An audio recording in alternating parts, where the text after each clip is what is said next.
Маю ось такі свіжозрізані гілочки верби Хакуро Нішики. Всі знаєте, яка вона красива.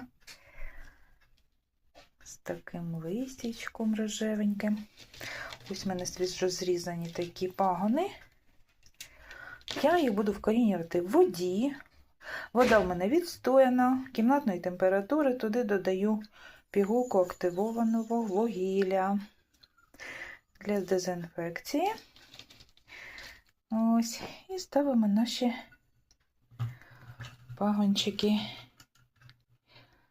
І на протязі 2-3 тижнів вони мають вкорінитися. Подивимося.